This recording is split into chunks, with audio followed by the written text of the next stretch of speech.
가장 어떻게 보면 요즘 많이 하는 이제 지주회사 전략을 한번 살펴보겠습니다. 제가 너무 빨리 하는 건 아닌가요? 어떠세요? 좀 이해가 가시나요? 너무 이론적으로 들어간 건 아닌지 모르겠습니다. 그래서 여기 잠깐 보시면 지금 이제 자제분들에게 주식을 주시고자 하시는 분들이 직접적으로 증여를 할 수 있는 방법도 있고, 그렇죠? 그보다는 예를 들어서 직접 증여해서 5천만 원을 줄 것이냐, 아니면 5천만 원의 증자를 할 수 있게 할 것이냐는 의사결정이 굉장히 달라집니다. 직접 증여해서 5천만 원을 주면 0.28% 정도 주식을 갖게 되지만 현금 5천만 원으로 증자에 참여하게 되면 실제로 9.1%를 가질 수 있기 때문에 미처분 잉여금은 결국 배당이라는 걸 통해서 나가야 되거든요. 그러려면 이제 여기 계신 대표님들보다는 이제 자제분들에게 혹은 자제분들이 주주인 어떤 법인의 잉여금을 내리는 것을 고민하셔야 되겠죠. 예. 그래서 저가 우선주는 좀 활용을 많이 하고 있습니다. 지주회사 전략은 아마 이제 홀딩스란 말 많이 들어보셨죠. 예. 우리가 이제 홀딩스라고 하면 지주회사라는 말을 씁니다. 근데 지주회사는 다들 아시겠지만 법에 정해져 있어요. 뭐 자산이 몇천억 이상이고 뭐 이런 회사를 실질적으로 지주회사라고 합니다. 그래서 우리 세법에서도 지주회사와 일반 비상장 기업을 나눠놨습니다. 일반적으로는. 그래서 나눠놔서 가끔 이제 지주회사 이렇게 말씀드리면 우리는 지주회사가 되기에는 조건이 안 맞습니다 라고 생각하시는 경우가 많아요. 그래서 요거는 우리가 지주회사가 되는 게 아니고 어느 회사를 지배하는 지주회사의 역할을 하는 겁니다. 그래서 흔히 홀딩스란 말을 많이 쓰거든요. 홀딩스를 활용한 이제 자본 정책. 이게 어떻게 보면 뭐 오늘의 핵심이 될 수도 있습니다. 홀딩스는 이제 관계회사라는 말을 많이 쓰죠. 관계회사는 대부분 특수관계. 예를 들면 부모님 회사가 있고 자녀가 주주인 어떤 회사를 설립한다라고 보시면 됩니다. 그래서 여기서 말하는 모회사는 부모님 회사를 의미합니다. 그래서 부모님 회사의 일부 사업 부분을 분할해가지고 관계회사를 신설하기도 하죠. 그리고 또 하나는 승계자를 주주로 한 회사를 신설하기도 합니다. 물론 이제 창업 자금을 가지고 하시기도 하고 또는 창업 중소기업의 혜택을 받기 위해서 하시기도 하고 또 세 번째는 일부 산업을 분할해서 창업의 요건이 지금은 많이 완화가 됐습니다. 그래서 사업 부분 자체를 나눌 수 있다면 또 창업을 인정하기 때문에 그렇게 해서 설립하기도 하고 이제 네 번째가 가장 많이 쓰는 것 중에 하나입니다. 부동산 자산을 이전하기 위해서 이제 관계회사를 활용합니다. 저희가 이제 했던 것 중에 가장 그래도 좋았다라고 생각되는 게 실제 100억짜리 부동산을 가져가면서 배당소득세는 하나도 내지 않은 그런 사례들도 있어요. 그래서 이제 기타 뭐 이런 것들을 활용합니다. 여기 보시면 이제 분할 너무나 잘 아시죠? 부모님 회사의 사업 부분 하나를 분할해서 관계회사를 만들기도 합니다. 물론 이제 분할은 세법적 검토가 물론 필요합니다. 뭐 적격 분할이어야 되고 이런 것들이 있죠. 그리고 두 번째는 아예 그냥 자제분이든 누구든 이제 창업을 하는 거죠. 요즘은 이제 청년 창업이란 제도가 많이 생겨서 젊은 분들도 창업을 많이 합니다. 그래서 창업을 통해서 관계회사를 만들기도 합니다. 이제 이걸 먼저 설명드리는 이유가 홀딩스라고 해서 뭐 아무 일도 안 하고 있는 회사가 아니에요.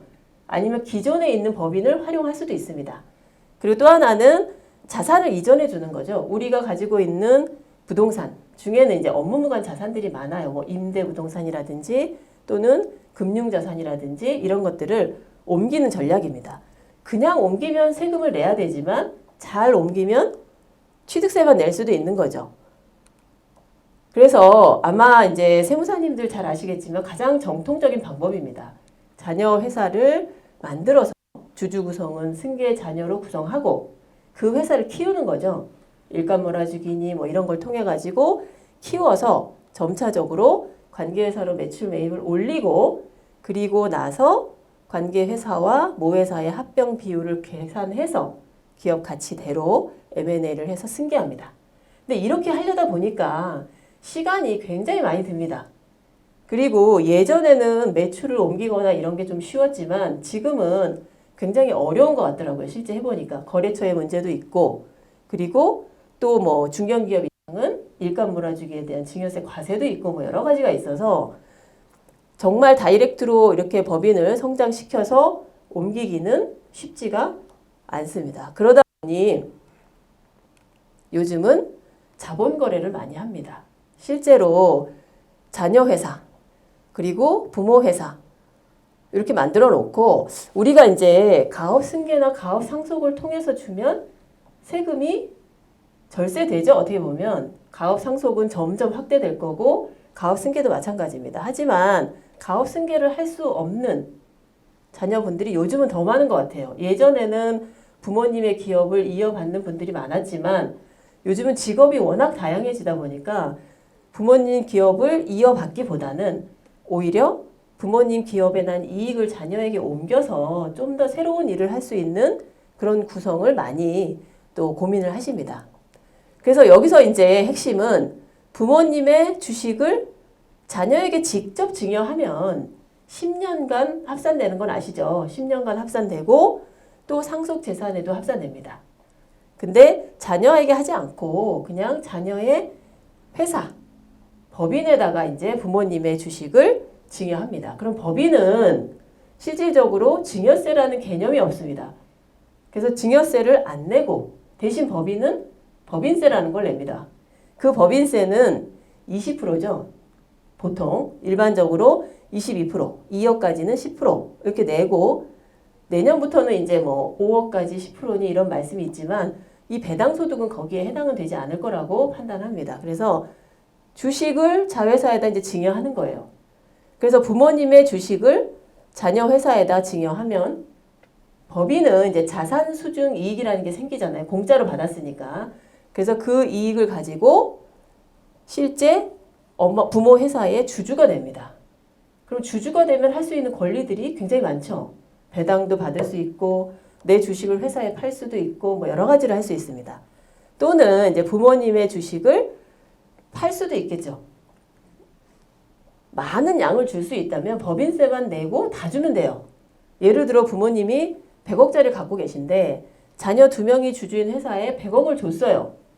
그럼 단순히 생각하면 자산 수중 이익이 생긴 법인은 100억에 예를 들어서 세금을 냅니다. 법인세를. 그러면 이익을 보는 사람은 실질적으로 누군가요? 자녀죠, 자녀. 자녀는 가만히 있었지만 우리 기업에 주식이 굴러 들어온 거예요. 그러다 보니까 세법에서 여기 제한을 걸어놨습니다. 뭐라고 걸어놨냐면 우리가 이제 부모님의 주식을 받은 이 법인을 특정 법인이라는 얘기를 씁니다.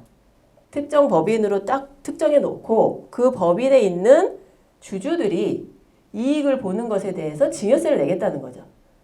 근데 이제 우리라는 거는 10년 합산을 하게 돼 있거든요. 그래서 과거에 증여를 하고 지금 만약 증여세가 발생하면 대부분 50%씩 세금을 내야 됩니다. 하지만 이 증여세를 무조건 내는 게 아니고 1인당 1억을 하한으로 뒀습니다. 상한으로 뒀습니다. 상한으로. 그래서 지금 2명 자녀가 있으니까 여기서 이 부모님들이 줄 수 있는 주식은 한 2억 정도 되겠죠. 근데 우리가 지금 현재 한 12명 자녀로 이루어진 홀딩스가 있습니다. 실제로 이제 저희가 한 건데 그러면 12억만큼은 무상으로 법인에 줄 수 있는 겁니다. 그러면 각각 주주들은 1억 원까지밖에 안 생기기 때문에 1억 원이 안 생겨요. 법인세를 빼면. 그래서 실제로 12억을 줄 수 있습니다. 다만 여기서 이제 장점은 뭐냐면 아까도 말씀드렸지만 증여는 합산이 됩니다. 10년 동안. 근데 법인에 주는 증여는 1년씩 카운팅을 합니다. 그래서 자녀가 만약에 10명이라서 홀딩스를 10명의 자녀로 만들었다고 가정하면 1년에 10억씩 줄 수 있는 거죠. 그럼 100억을 주는데 걸리는 시간이 10년밖에 안 되는 거예요. 그리고 세금은 법인세만 냅니다. 그리고 그 자녀는 이 자녀 법인을 통해서 부모님 회사에 쌓여있는 잉여금을 자연스럽게 옮길 수 있어요. 근데 그 옮기는 것도 뒤에 나오지만 우리가 법인세를 내고 또 배당을 받는 거거든요. 그래서 우리가 그로스업이라는 거 많이 들어보셨잖아요. 그러니까 개인이 배당을 받을 때도 일부 세액공제를 해줍니다. 근데 법인은 이중과세 조정을 많이 해줍니다. 그래서 저희가 만약에 이 표에서 자녀 2명인 회사가 부모님의 회사의 주식을 다 가지고 있다고 가정을 하면 그러면은 자녀 회사만 100% 가게 되겠죠. 그렇죠? 그러면 배당을 아무리 많이 해도 이 법인은 세금을 내지 않습니다. 실제로. 그래서 조금 이제 깊이 들어가면 인터넷을 이렇게 쳐보면 요즘 가장 많이 하는 게 역합병입니다. 역합병. 그 지주회사를 이렇게 만들어 놓고 잉여금을 전부 그쪽으로 옮긴 다음에 거꾸로 보통은 모회사가 자회사를 합병하게 돼 있거든요. 그러면 지주회사가 모회사고, 그렇죠? 그리고 영업을 하는 회사가 자회사입니다. 근데 요즘은 거꾸로 자회사의 주주가 모회사인데 그 모회사의 주주가 자녀다 보니까 역합병을 해버리면 실제 부모님 회사의 주주가 자녀로 자연스럽게 승계가 돼버리는 거예요. 네, 그래서 요즘 많이 활용을 합니다. 차등배당은 이제 뒤에도 나올 건데요. 어떤 내용이냐면 개인 간의 차등배당을 했을 때 문제가 되는 게 뭐죠? 증여세입니다. 증여세. 근데 아까 말씀드렸지만 법인은 증여세가 없습니다. 그래서 차등배당을 할 수 있는 거예요. 다만 여기서도 아까 말씀드린 대로 한계는 있죠.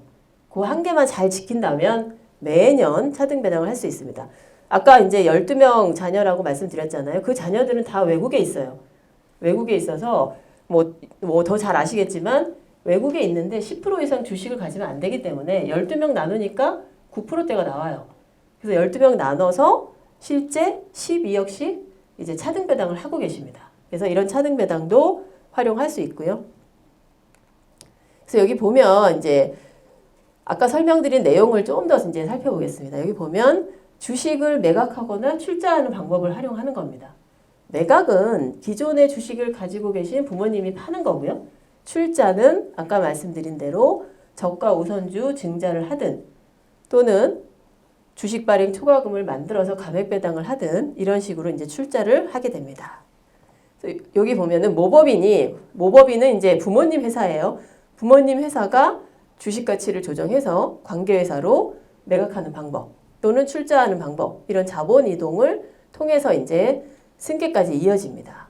따라서 세금을 20% 수준에 맞추는 거예요. 세금을 안 낼 수는 없고 최소 수준이 지금은 20%입니다. 근데 이 20%가 실효세율로 따지면 다시 10%대로 떨어져요. 그래서 이제 유리한 겁니다. 그리고 또 하나는 승계자녀가 직접 가져오는 게 아니고 관계회사를 통해서 이제 가지고 옵니다. 물론 이제 뭐 대금 지급이나 이런 부분은 뭐 세무사님들 계시니까 잘 해주시겠죠. 장기 할부를 통해서. 근데 그 재원은 어디서 오냐면 부모님 회사에 잉여금을 가져다가 하는 거죠. 그리고 세 번째는 이제 승계 자녀가 지배하고 또 관계회사 구조 가져가는 거고 뭐 4번은 이제 포합 주식이란 말을 썼지만 아마 다 잘 아실 거예요.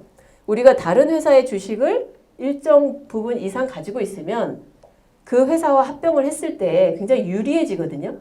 그래서 그걸 제한하고 있어요. 2년 이상 가지고 있으라고. 하지만 100% 자회사가 되면 관계가 없습니다. 그래서 인터넷 요즘 가장 많이 나오는 게 인터넷 딱 치면 100% 자회사 되는 순간 역합병을 그냥 해버려요. 그래서 자녀에게 승계를 합니다. 그리고 뭐 적격합병 사후 관리는 당연히 여기 세무사님들이 해주실 거라고 생각하고요. 이제 차등배당입니다. 법인으로 과연 차등배당을 할 수 있느냐라고 봤을 때 아까 말씀드린 대로 차등배당의 문제는 증여세였기 때문에 법인은 증여세가 없어서 가능합니다. 그래서 자녀 법인에게 당연히 이제 자녀에게 차등배당 할 것을 우회적으로 하는 거죠. 자녀 법인을 통해서 차등배당을 합니다. 이때는 특정법인 증여이익이 생기지 않도록 이 특정법인 증여이익이라는 게 굉장히 마술 같은 겁니다. 잘 활용하면. 그래서 특정법인 증여이익이 생기지 않도록 하면 됩니다. 그래서 아버지가 배당을 포기한 금액에서 법인세를 빼고 계산했을 때 자녀의 지분율을 곱해서 1억이 안 되면 증여이익을 계산하지 않습니다. 대신에 1억이 안 되면 제로가 되는 거예요. 그냥. 다시 카운팅이 됩니다. 그래서 자녀가 100%인 주주라면 1억이 안 되도록 특수관계자 1인당 1억. 그러면 주주수가 많을수록 훨씬 크겠죠. 그래서 이런 것들을 많이 활용합니다. 물론 이제 사후관리를 하다 보면은 사후관리는 뭐냐 하면 부모회사의 사업 부분을 자녀회사로 분할 합병해서 자녀회사 기업 가치를 상승시키는 거죠. 이 방법이 배당을 통해서 자금이 들어와서 자산을 사도 늘어납니다. 뭐 기업을 해서 이익을 해도 늘어나지만 그래서 그런 것들을 활용할 수 있을 거고요. 이제 이것도 또한 이제 굉장히 중요합니다. 이건 뭐냐 하면 자녀 법인이 부모님 법인으로부터 배당을 받으면 법인세를 과연 다 내느냐? 다 안 낸다는 겁니다.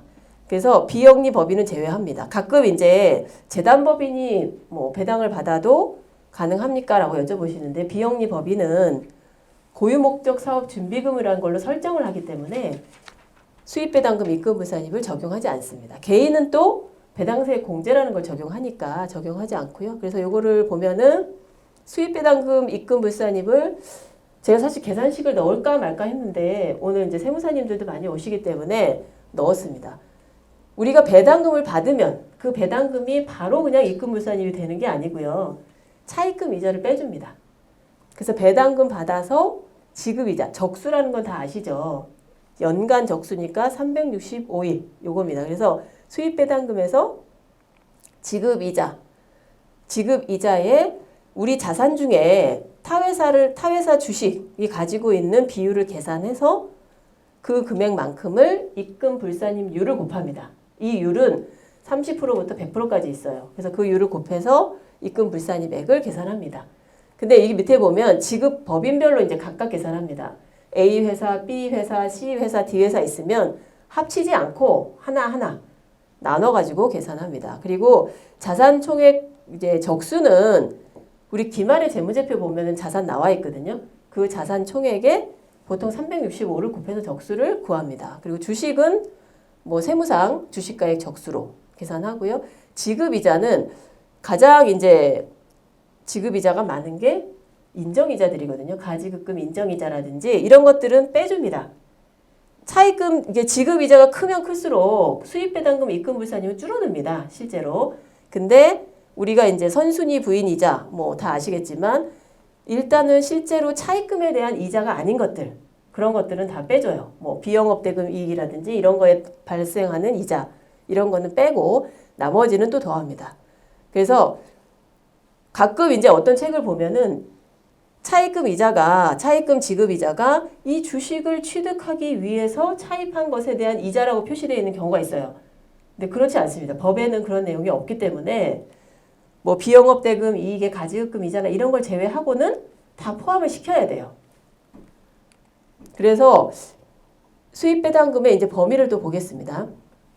우리가 이제 법인으로부터 받는 배당금이 뭐냐 하면 흔히 말하는 그냥 이익배당금이에요. 잉여금에 대한 배당금. 그리고 여기서 이제 중요한 게 이제 세무사님들 잘 아시겠지만 의제배당이라는 게 있잖아요. 실제로 배당은 아니지만 의제배당인 것. 우리가 이제 주식을 소각해도 차익에 따라 의제배당이 발생하죠. 그 의제배당도 수입배당금 입금불산입에 해당됩니다. 그래서 만약에 법인이 1,000원의 주식을 취득해가지고 100만 원에 팔아서 그 차익이 생겼으면 의제배당이에요. 근데 이걸 다 과세하지 않는다는 뜻이죠. 그래서 의제배당을 활용해서 실질적으로 수입배당금 입금불산이 많이 합니다. 그래서 여기 보시면 우리가 소각하는 대가에서 취득가액을 뺀 게 의제배당이죠. 그러면 의제배당도 배당과 똑같이 실질적으로 차입금 이자 빼고 그리고 입금불산임률을 곱해서 법인세를 절세받을 수 있습니다. 근데 이제 법인이 이제 자기 주식을 보유한 상태에서 그 법인 외에 주주에게 이제 한 경우 뭐 이런 가액들이 있고요. 여기 보시면 요거는 이제 합병이나 피합병이라 넘어가고요. 중요한 게 이제 여기서 나옵니다. 모든 수입배당금을 다 입금불산임 해주는 건 아니에요. 그래서 우리가 배당 출처에 따라서 해주지 않는 것들이 있습니다. 요즘은 이제 유동화 전문회사 뭐 이런 데 투자도 많이 하시거든요. 소득공제 대상되는 건 빼요. 그건 해당이 안 됩니다. 그리고 가장 이제 많이 쓰는 게 뭐냐면 1, 2번은 좀 특이한 경우예요. 우리가 일반 회사에서 뭐 프로젝트 금융투자회사에 투자한다거나 이런 일은 많지 않거든요. 근데 3번은 가끔 많이 놓칩니다. 예를 들어서 실제로 투자를 한 법인이 100% 면제를 받는 예를 들어 청년 창업을 한 법인에 우리가 투자를 했는데 법인세 100% 면제받잖아요. 거기는. 그런 회사에서 받은 배당은 입금불산이 적용 안 해줍니다. 가끔 이것 때문에 추징되는 사례들이 조금씩 있어요. 그리고 우리가 수도권에 있다가 수도권 밖으로 가면 100% 감면해주는 기간이 있고 또 50% 감면해주는 기간이 있잖아요. 그럼 100% 감면해주는 기간은 그 기간에 발생한 이익을 배당받아도 수익금액 입금 불산입 안 해줍니다. 그것도. 그리고 네 번째가 제일 많이 쓰는 것 중에 하나예요. 요즘 이제 시행을 하거나 건설하기 위해서 두 회사가 합쳐가지고 우리가 이제 동업기업이 파트너십이라는 말 많이 쓰거든요. 그래서 동업기업 과세특례 이제 저희가 지금 하고 있는데도 마곡지구에 지금 하고 있는데 그 두 개의 기업이 만나서 하나의 개인 사업자를 만듭니다. 저거는 이제 세무사분들은 아시겠지만 그래서 동업기업이 돼버리면 이 동업기업은 실제로 이익이 발생해도 신고를 하지 않아요. 부가세만 신고합니다. 그러다 보니까 이 기업에 우리가 투자했다고 해서 배당을 받으면 과연 입금불산입이 될 수 있는 부분이 없다는 거죠. 그래서 이 부분도 주의하셔야 됩니다. 그리고 또 하나는 이제 배당을 받는 법인. 2번이 굉장히 중요합니다. 우리가 이제 중간 배당을 하려고 2021년 11월 1일 날 주식을 취득했어요. 홀딩스가. 그리고 12월 31일 기준으로 해가지고 배당을 했습니다. 근데 취득 시기로부터 따져보니까 3개월이 안 돼요. 그러면 배당을 받더라도 수익금액 입금불산입을 못합니다. 그래서 만약에 배당을 받고 싶다 그러면 기준일로부터 3개월 이전에 미리 주식을 취득하셔야 돼요. 요거는 많이 놓치더라고요. 그래서 배당 기준일부터 3개월 이내에 취득한 주식은 수익배당금 입금불산입 적용을 할 수 없습니다. 이게 이제 법인세법에 나와 있어요. 그리고 또 하나는 의제배당도 사실 입금불산입 할 수 있다고 아까 말씀드렸는데 실제 이익준비금이나 또 이런 것들을 무상주 받은 경우는 해당이 안 됩니다. 그래서 무상주 받은 경우는 이제 세무 조정을 해서 플러스 마이너스가 되기 때문에 의미가 없어요. 이미 아시겠지만. 그리고 또 하나는 지주회사 수입배당금 입금불산입 특례. 이거는 이제 일반 비상장법인에는 해당되지 않기 때문에 넘어가도록 하겠습니다. 그래서 실제로 홀딩스라는 것을 만들고 배당받는 게 굉장히 좋은 제도는 맞습니다. 내년에 법이 바뀌면 50% 이상 지분만 갖고 있어도 세금을 하나도 안 냅니다. 100% 옮길 수 있다는 뜻이죠. 근데 이런 것들을 이제 주의해서 하셔야 될 것 같습니다. 계산 방법은 뭐 한 번 더 살펴보면 수입 배당금에다가 입금 불산입률. 보통 지금은 30%, 뭐 50%, 100% 이렇게 돼 있습니다. 거기에 차입금 이자 지급 상당액을 빼고 계산합니다. 차입금 이자 지급 상당액은 아까 이제 말씀드린 대로 요 식을 감안해서 하시면 돼요. 제일 중요한 게 뭐냐 하면 우리 회사가 어떤 분이 이제 그런 질문을 하셨거든요. 우리 회사는 베트남에 투자하고 있다. 100%. 그럼 베트남으로부터 받은 배당도 수익금액 입금 불산입이 되느냐 이렇게 여쭤보십니다. 근데 여기 나와 있듯이 내국법인만 가능해요. 외국법인은 안 됩니다. 그리고 이제 입금 불산입률을 한번 살펴보겠습니다. 우리가 이제 주권상장 법인 그리고 비상장 우린 대부분 비상장 법인이죠. 일반적으로 살펴보면 출자 비율이 100%면 당연히 이제 100%가 입금 불산이 됩니다. 그리고 요거는 이제 위에 보시면 아시겠지만 배당받는 법인이 일반 법인일 경우입니다. 일반 법인. 일반 법인일 경우 실제로 50%면 대부분이 50% 미만 갖고 있어요. 관계회사들이. 50% 미만이라는 거는 단 한 주만 갖고 있어도 가능하다는 뜻이거든요. 그래서 30%까지는 입금 불산입을 받습니다. 50%가 넘으면 이제 50%까지 받고 100%는 당연히 100%죠. 이게 이제 법안에 올라온 거는 실제 요거는 일반 법인이고요. 뒤에부터 볼게요. 여기는 지주회사입니다. 우리가 알고 있는 지주회사. 자산과 이런 규모들이 있는 그 지주회사는 실제로 많이 빼줘요. 지분율이 이제 주권상장 법인은 제외하고 비상장 법인인데 80%만 갖고 있어도 100% 그리고 50%만 갖고 있어도 90%를 해줘요. 근데 지주회사는 실제 우리가 접하거나 이럴 수 있는 비상장 회사하고는 좀 다릅니다. 그래서 올해부터는 이제 법안이 어떻게 올라왔냐면 지주회사와 요 일반 법인, 배당을 받는 일반 법인을 구분하지 않습니다. 그래서 아예 그냥 배당을 받는 그냥 법인이에요. 하나의 법인. 그 법인이 지분율도 구분을 안 하고 지금은 50% 미만이 30%로 돼 있잖아요. 법이 바뀌면 50% 이상이면 80%를 이제 공제해 줍니다. 그래서 이렇게 되게 좋게 바뀌었어요. 그래서 실제로 이 홀딩스를 통해서 승계를 하는 기업들이 앞으로 정말 많아질 것 같아요. 그러면 여기 보시면 이제 예규들을 한번 살펴보면 수입배당금 입금불산입 적용할 때 이제 지분율을 어떻게 계산하느냐입니다. 아까 말씀드린 대로 지분율이 얼마냐에 따라서 입금불산입률이 달라집니다.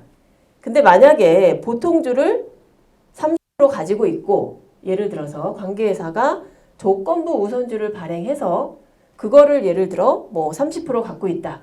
그러면 지분율을 30%로 볼 거냐 60%로 볼 거냐입니다. 실제로 우선주를 포함해서 계산합니다. 그리고 유상감자. 이게 이제 우리가 활용할 수 있는 것 중에 굉장히 좋은 내용입니다.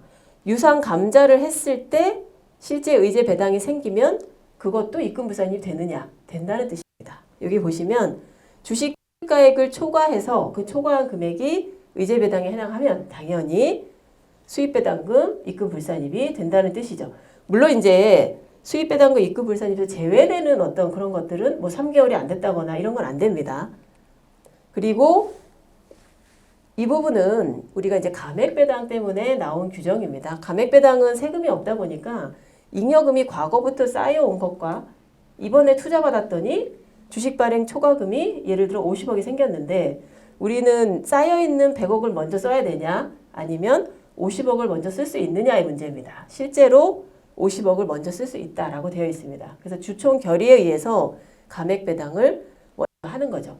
근데 이 감액배당이 법안이 이제 완성이 된다면 내년부터는 조금 부담이 될 수 있는 금액으로 바뀝니다. 그리고 여기는 이제 이익 소각 많이 하거든요. 요즘 아마 여기 계신 대표님들도 그렇고 세무사님들도 많이 하셨을 것 같은데 이익 소각으로 감소한 주식수를 뺄 거냐 말 거냐 이 부분도 있어요. 그래서 나는 이익 소각을 안 하고 가만히 관계회사가 있었다면 부모님이 이익 소각을 함으로 인해서 주식수 자체가 줄어들죠. 그럼 내 지분율이 올라갑니다. 그래서 이익 소각으로 감소한 주식수도 제외한다라고 되어 있습니다.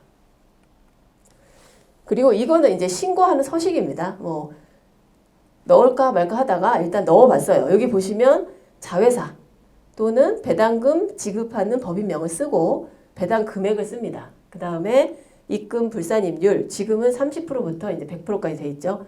그리고 대상 금액 쓰고 지급이자 관련된 거. 대상 금액은 당연히 배당 금액에다가 입금 불산입률 곱하면 나오겠죠. 그거에서 지급이자 관련된 거 빼고 그러면 완성되는 금액이 나옵니다. 예시를 한번 들어봤는데요. 이제 비상장 법인인데 자산이 한 300억 있어요. 그리고 지급이자가 이제 10억 정도 나갑니다. 수입배당금을 이렇게 받았는데 입금 불산입액이 얼마인지 같이 한번 보겠습니다.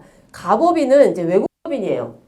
우리 대부분 뭐 20% 갖고 있긴 하지만 법인에서 베트남이나 이런 데 현지에 이제 투자하고 있는 그런 법인에서 받은 배당은 해당이 안 됩니다. 그래서 가법인은 없어요, 할 게. 나법인은 출자 금액이 60억이고 지분율이 50%입니다. 그리고 수입배당금을 4억 받았어요, 올해.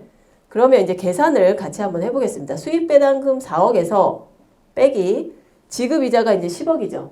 10억 곱하기 아까 이제 나왔었죠. 우리가 출자한 주식의 적수 60억에 365 나누기 우리 기말 총 자산의 적수 300억에 365 그러면 실제로 4억 빼기 이렇게 쭉 해보면은 2억이 나옵니다. 그 2억의 입금 불산입률이 50%죠. 그래서 1억이 입금 불산입이 되는 겁니다. 가끔은 이제 4억이 다 된다라고 생각하시는 분들이 계셔서 이 식을 이제 제가 넣어놨거든요. 이게 사실 이제 요즘 많이 하고 있는 방법 중에 하나예요. 그러면 4억 배당 받아서 1억은 세금 안 내는 거죠. 그러면 입금 불산입하고 소득 처분은 그냥 기타 이렇게 처분합니다. 지주회사 활용할 때 이제 유의사항입니다.